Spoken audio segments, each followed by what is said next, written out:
Welcome back, everybody. So here we are with issue 12, the bonus video. So let's go ahead and get started. So this one, we're going to talk about the YT1300 FP. So if you recall, they had two versions, the YT1300F and the YT1300P. F being for freighter, P being for passenger. So basically what was happening was people who were buying the freighters decided, oh, we need to maybe get some extra space for some paying passengers, so they would do their own modifications and get some passenger space.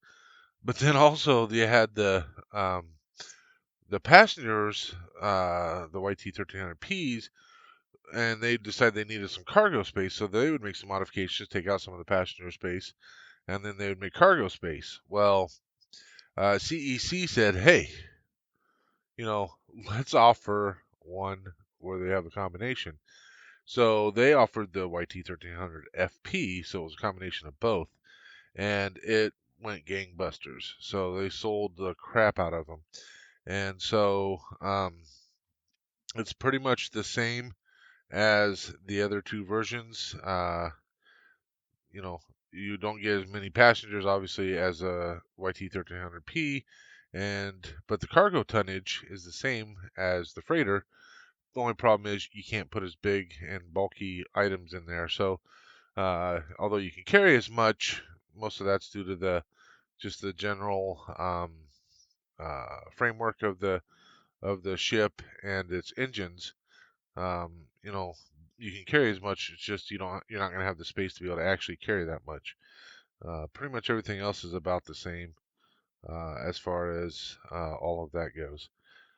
So, and as time went on, the YT1300 FP actually became the stock 1300. So that was known as the stock one, and you'd have to get a variant of all passenger or all freighter if that's what you wanted. So I'm not sure. Maybe I'll do a little bit of checking to see if I can find out um, what the Millennium Falcon was, if there's even out there, if it was just a freighter and or a combination or whatever.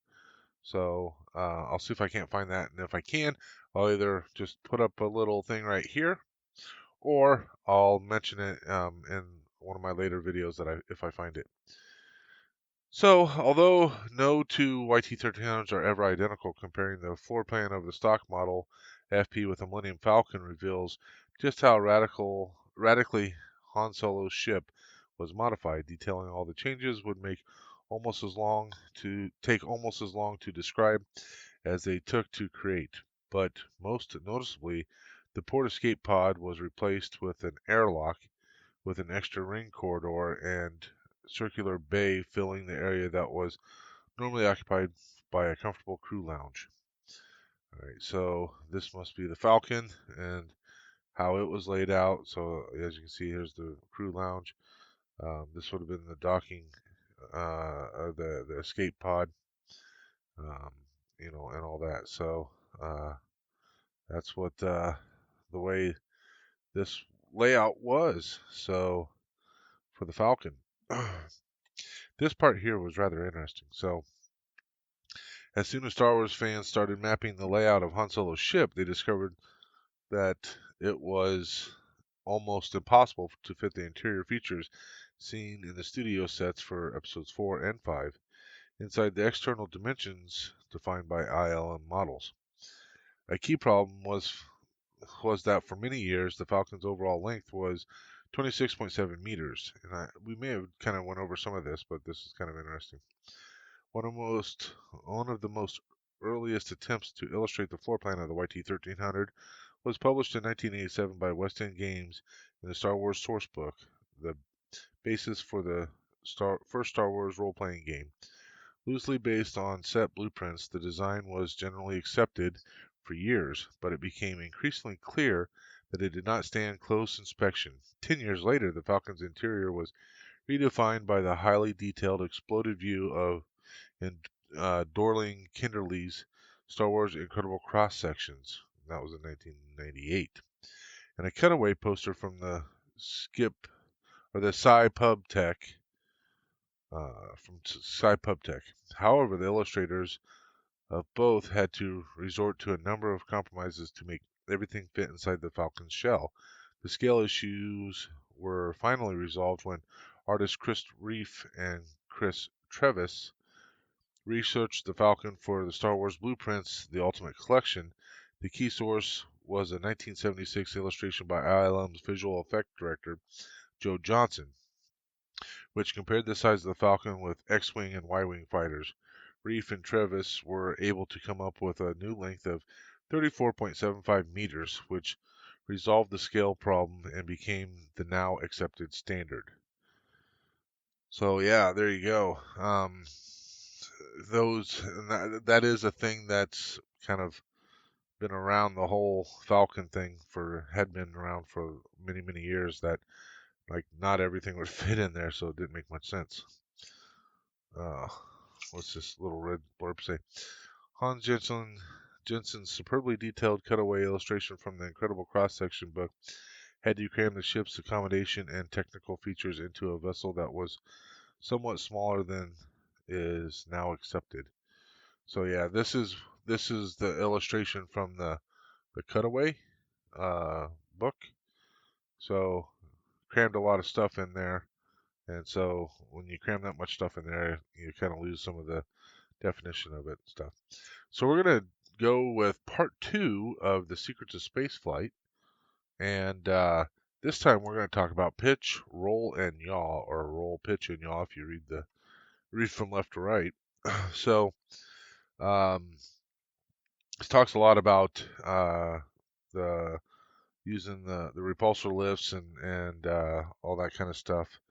But basically, for those that don't know much about flying, which I know a little bit, I'm pretty sketchy when it comes to my knowledge of flight, but I do know about roll or pitch, roll, and yaw. So this illustration here shows it really, really well. So you basically have 3 axes. So you have one that bisects it down the middle like this. Then you have one that goes left to right, port to starboard. Actually, port to starboard. I don't know. You guys that know about port and starboard, you can tell me. But port and starboard, and then up and down, right? So you have your 3 axes, X, Y, and Z.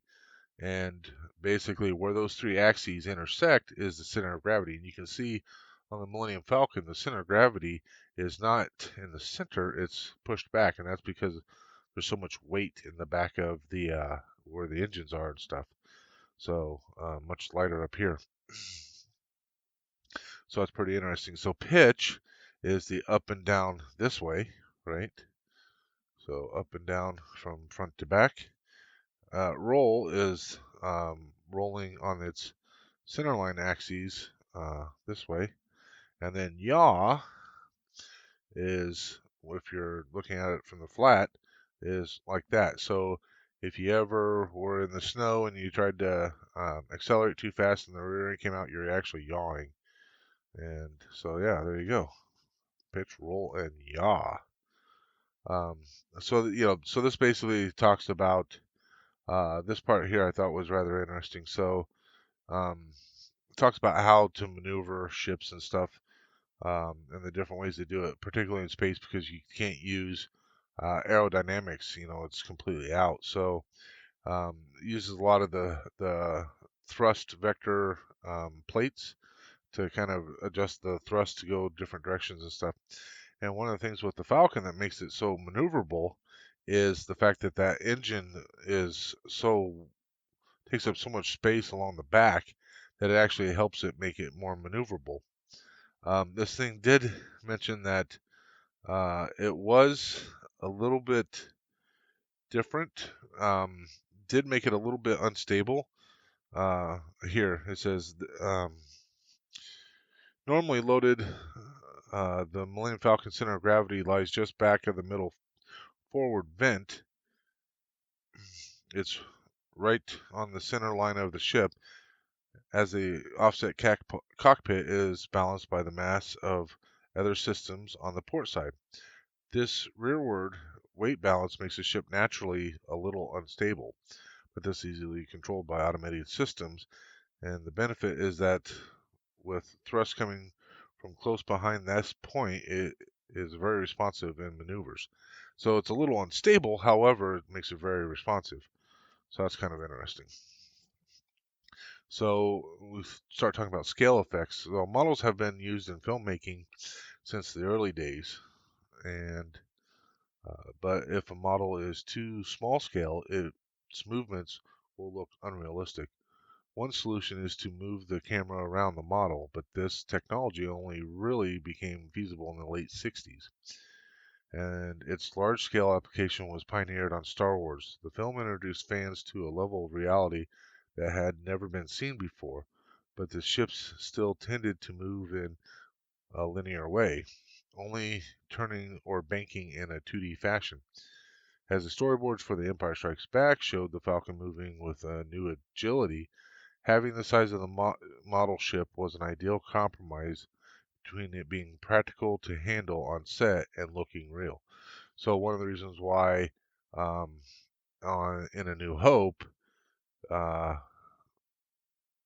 that they were limited on how the ship moved and stuff is because it was absolutely so large and they could only move it in so many easily in so many directions. But so in the Empire Strikes Back they halved it, which is again the scale that we're going to be doing this model, or that I am doing this model in, is the same scale as the Empire Strikes Back, which became the de facto size after that. So it was a lot easier to move around and stuff like that. They could adjust it. So you can see here in this image, they've actually got a support going through the rear engine. So that way when they're showing from the front on, they get where they can do a lot of rolling and that kind of stuff. So that really helps out.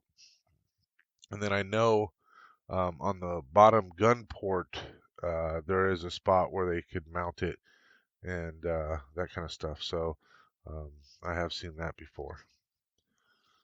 So Coruscant location. So as I think we've discussed before, so Coruscant is basically a city planet. So um, cityscape covers nearly the entire planet. There's only a couple of um, natural places. I think there's a mountain, and I'm trying to see where that was. The Minari Mountains remain free of skyscrapers and cities. Um, so that becomes a very beloved and um, frequented place for tourists and that kind of thing. So Monument Plaza is a historic landmark surrounding the Minari Historical Site. As it is always open to the public, it is one of Coruscant's most popular tourist attractions, drawing large numbers of visitors every day to view the last small vestige of the planet's original surface. The approach to Monument Plaza has been lined with memorials and banners representing various cultures and species, giving the plaza its name. Under the Old Republic, the plaza's statues celebrated galactic diversity, even recognized the heroes of the Clone Wars. Under the Empire, it was used to celebrate Imperial heroes and Emperor Palpatine himself. So, yeah, so that's one of the things that I find rather interesting. Um, then we get over here and we start talking about the architecture. So, although Coruscant um, architecture was developed in detail through the 3D CG graphics created for the prequels, the first images of the city world appeared in Ralph McQuarrie's concept painting much earlier. Years before a similar city was seen in Blade Runner in 1982, he was already dreamed up. He had already dreamed up images of endless city pierced by ziggurats and skyscrapers reaching up towards a permanent sunset. So if you don't know what a ziggurat is, it's basically kind of like a pyramid, but it's got the stair steps on the way up. So like a lot of the Aztec type pyramids, you see them go up and then they step in and then up and they step in, up, step in, up, step in. You can't really see me too much when my hands go up and down. Sorry. So there was another spot in here that I thought was rather Interesting. Where are we at? See if I can find it here. It was. Um, oh, here we go. So, much less attractive but no less practical is the waste processing plant that forms the repository for sewage from millions of buildings, which has ironically been dubbed the Osic Ocean. So, Osic is in um, Star Wars, and it's pretty much the only place I've seen anything for it, is Mandalorian for crap. So, the Osic Ocean being the crap ocean. And interesting enough, my little bit of research just to make sure I remember this correctly, it basically talks about Mandalorian crap actually being a valued commodity. So people would go to Mandalore and find this OSIC and they would sell it on the market and make lots of money off of it. So much so that people would make fake OSIC and sell it, and they called them Fandalorians. So that's kind of funny. Thought that was pretty entertaining anyway. So the dead sector is a prime example of how different adjacent districts of Galactic City could be. Also known as Daco District, this factory area was one of the largest districts found on the planet and the site of a deadly industrial accident hundreds of years before the Clone Wars that killed hundreds of thousands and laid waste to a vast region. Being close to the Senate district and the elite Phobasi district, it seemed ripe for redevelopment, but it was a slow process with many setbacks. So, yeah, and then it also says at the start of the Clone Wars, Count Dooku visited the Dead Sector to inform Darth Sidious that the war between the Republic and the Separatists had begun. So, yeah, in episode 2, Attack of the Clones, right at the end there, that's Dooku went to the dead zone for that. So, yeah, we did the framework, so that was all pretty interesting.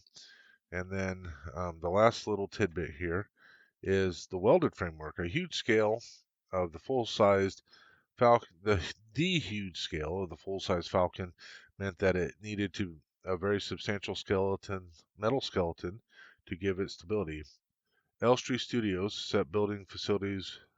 Uh, oh, Elstree Studios set building facilities were extremely capable, but the specialized 21-ton welded steel fabrication was commissioned to the Marcon Fabrication, 250 miles away at the southwest tip of Wales. Despite the logistical complications, this made good sense as the company possessed a large enough hangar to house the huge structure. While Marcon had movie experience through being involved in building the giant set for 2001: A Space Odyssey. In that movie, the main compartment of the Discovery spaceship is a huge centrifuge, some 12 meters in diameter and 3 meters deep, which constantly rotates at 3 miles per hour to provide an artificial gravity effect. Built into the structure and revolving with it were the astronauts' desks, computer consoles, bunks, and hibernation containers. Not only that, but the movie makers' lights and cameras and the projectors used to flash readouts onto the screens had to be fixed to the centrifuge and keep working while turning through a full circle. Compared to this, building the static Falcon was simple despite its structural complexity. So, yeah, so they um, basically sourced out the building of the structure. So I thought this part was also interesting. The blueprint drawn up in 1978 was produced by ILM to show Marcon. I don't know why I can't say that. I keep thinking of like Micron um, computers back in the day. Fabrication, how to fabricate the welded frame for the full-size Falcon. 16 sections like this, each measuring 22.5 degrees, made up a full circle. So if you think about it, two of them together makes 45 degrees, and then it takes 8 of those to make up a full circle. So two of those make 90 degrees, and then 490 degrees makes up 360 degrees. So simple math, um, but I thought that was pretty cool. Each section would be 22 degrees. So, um, yeah. So that means this would be 22 degrees, and this would be 22 degrees, and together we've got 45 degrees. So there you go. Pretty cool. So that is all in this section. So next time we'll be doing issue 13, and I'm not sure what we're going to be doing there, but we do get, we talked about this already, we do get some parts for the interior. We get some supports for part of the bulkhead. We get some of the different tubings. We get some hull plating, some frames, and some screws. Odds are we're going to be doing interior because I pretty much used up almost all the framing that we had. So I have a feeling that they're going to want to at least build up several pieces of the framing before we put any more together. Um, so that takes care of issue 12, and I will see you on this Friday, Falcon Friday, with issue 13. All right. Hope you guys enjoyed this, and thanks for watching. May the force be with you always.